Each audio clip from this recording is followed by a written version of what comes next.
कार्यक्रम में उपस्थित डॉक्टर कर्ण सिंह जी,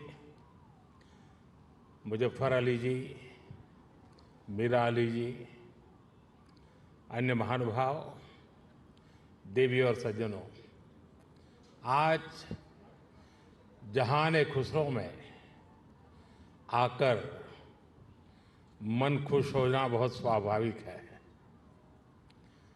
हजरत अमीर खुसरो जिस बसंत के दीवाने थे, वो बसंत आज यहाँ दिल्ली में मौसम है ही नहीं, बल्कि जहान खुसरो के इस आबो हवा में भी धुला हुआ है।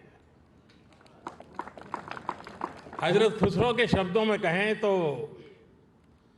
सकल बन फूल रही बरस सरसों, सकल बन फूल रही सरसों, अम्बवा फूटे टेसू फूटे,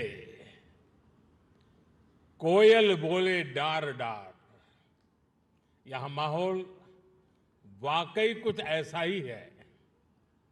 यहां महफिल में आने से पहले अभी मुझे तह बाजार घूमने का मौका मिला। उसके बाद बागे फिरदौस में कुछ साथियों से भी अलब जलब दुआ सलाम हुई। अभी नजरे कृष्णा और जो विभिन्न आयोजन हुए, असुविधा के बीच कलाकार के लिए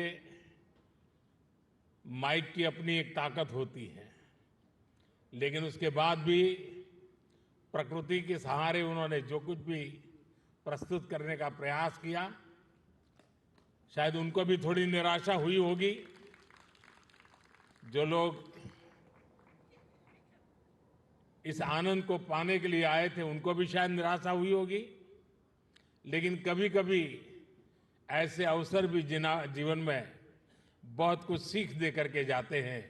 मैं मानता हूं आज का अवसर भी हमें सीख दे करके जाएगा। साथियों,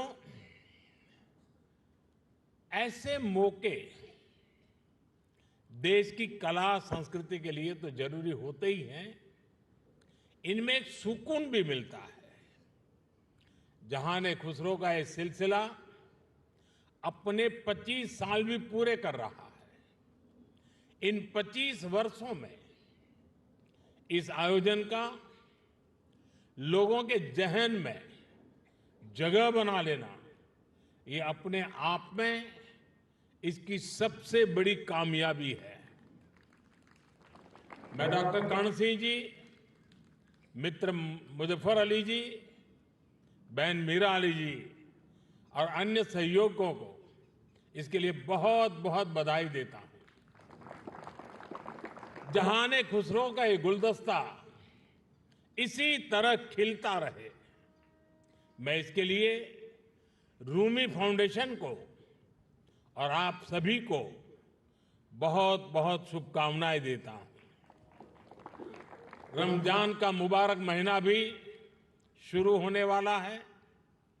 मैं आप सभी को और सभी देशवासियों को रमजान की भी मुबारकबाद देता हूं। आज मैं सुंदर नर्सरी आया हूं तो हिज हाइनेस प्रिंस करीम आगा खान को भी याद आना मुझे बहुत स्वाभाविक है। सुंदर नर्सरी को सजाने संवारने में उनका जो योगदान है, वो लाखों कला प्रेमियों के लिए वरदान बन गया है। साथियों, गुजरात में सूफी परंपरा का बड़ा सेंटर सरखेज रोजा रहा है। वक्त के थपेड़ों में एक समय उसकी हालत काफी खराब हो गई थी। जब मैं मुख्यमंत्री था, तब उसके रिस्टोरेशन पर काफी काम करवाया गया था। और बहुत कम लोगों को मालूम होगा, एक जमाना था जहां सरखेज रोजा में बड़ी धूमधाम के साथ कृष्णोत्सव मनाया जाता था और बहुत बड़ी मात्रा में मनाया जाता था। और आज भी यहां कृष्ण भक्ति के रंग में हम सब रंग गए थे। मैं सरखेज रोजा में होने वाले सालाना सूफी संगीत कार्यक्रम में शिरकत भी अवसरन किया करता था। सूफी संगीत एक ऐसी साझी विरासत है जिसको हम सब मिलजुल कर जीते आए हैं। हम सब ऐसे ही बड़े हुए हैं। अभी यहां नजरे कृष्णा की जो प्रस्तुति हुई उसमें भी हमारी साझी विरासत की झलक दिखाई देती है। साथियों, जहान-ए-खुसरो के इस आयोजन में एक अलग खुशबू है। ये खुशबू हिंदुस्तान की मिट्टी की है। वो हिंदुस्तान जिसकी तुलना हजरत अमीर खुसरो ने जन्नत से की थी। हमारा हिंदुस्तान जन्नत का वो बगीचा है जहां तहजीब का हर रंग फला फूला है। यहां की मिट्टी के मिजाज में ही कुछ खास है। शायद इसलिए जब सूफी परंपरा हिंदुस्तान आई तो उसे भी लगा जैसे वो अपनी ही जमी से जुड़ गई हो। यहां बाबा फरीद की रूहानी बातों ने दिलों को सुकून दिया। हजरत निजामुद्दीन की महफिलों ने मोहब्बत के दिए जलाए। हजरत अमीर खुसरो की बोलियों ने नए मोती पिरोए और जो नतीजा निकला वो हजरत खुसरो के इन मशहूर पंक्तियों में व्यक्त हुआ। बन के पंछी भय बावरे, बन के पंछी भय बावरे, ऐसी बिन बजाई सांवरे, तार तार की तान निराली, जुम रही सब वन की डारी। भारत में सूफी परंपरा ने अपनी एक अलग पहचान बनाई। सूफी संतों ने खुद को महज मस्जिदों या खानकाहों तक सीमित नहीं रखा। उन्होंने पवित्र कुरान के हर्फ पढ़े तो वेदों के स्वर भी सुने।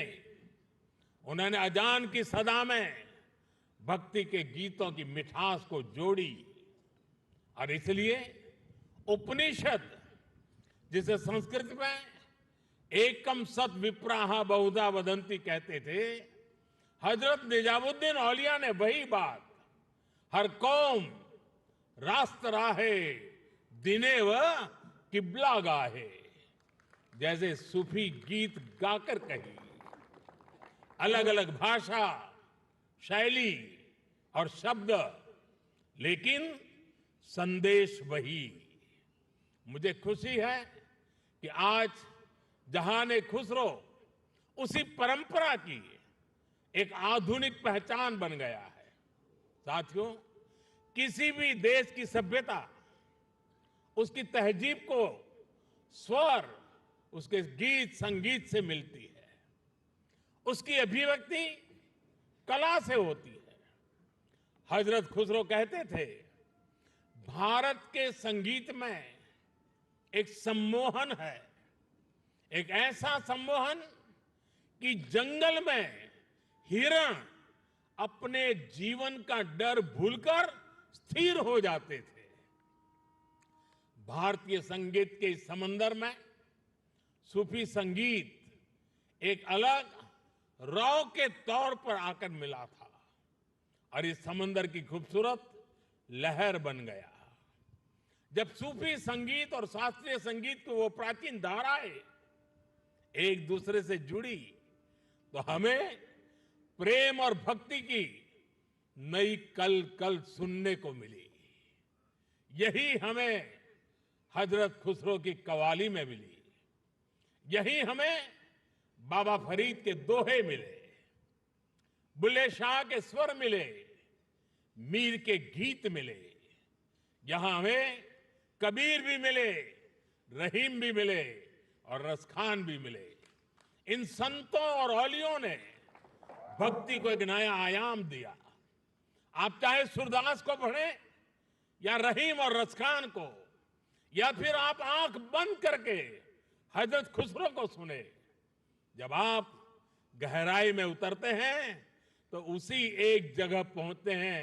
ये जगह है आध्यात्मिक प्रेम की वो ऊंचाई जहां इंसानी बंदी से टूट जाती है और इंसान और ईश्वर का मिलन महसूस होता है।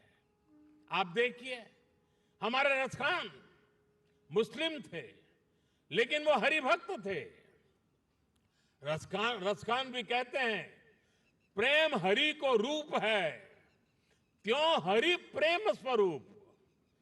एक होई दुवैयो लसई, जो सूरज और धूप। यानी प्रेम और हरि दोनों वैसे ही एक ही रूप है जैसे सूरज और धूप। और यही एहसास तो हजरत खुसरो को भी हुआ था। उन्होंने लिखा था, खुसरो दरिया प्रेम का सो उल्टी वाकी धार, जो उतरा सो डूब गया, जो डूबा सो पार। यानी प्रेम में डूबने से ही भेद की बाधाएं पार होती है। यहां अभी जो भव्य प्रस्तुति हुई, उसमें भी हमने यही महसूस किया है। साथियों, सूफी परंपरा ने न केवल इंसान की रूहानी दूरियों को खत्म किया, बल्कि दुनियावी दूरियों को भी कम किया है। मुझे याद है, साल 2015 में जब मैं अफगानिस्तान की पार्लियामेंट गया था, तो वहां मैंने बड़े भाव भरे शब्दों में रूमी को याद किया था। 8 शताब्दी पहले रूमी वहां के ही बल्ख प्रांत में पैदा हुए थे। मैं रूमी के लिखे का हिंदी एक तर्जुमा जरूर यहां दोहराना चाहूंगा, क्योंकि ये शब्द आज भी उतने ही प्रासंगिक है।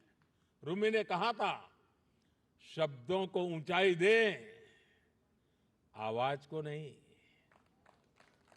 शब्दों को ऊंचाई दे, आवाज को नहीं, क्योंकि फूल बारिश में पैदा होते हैं, तूफान में नहीं।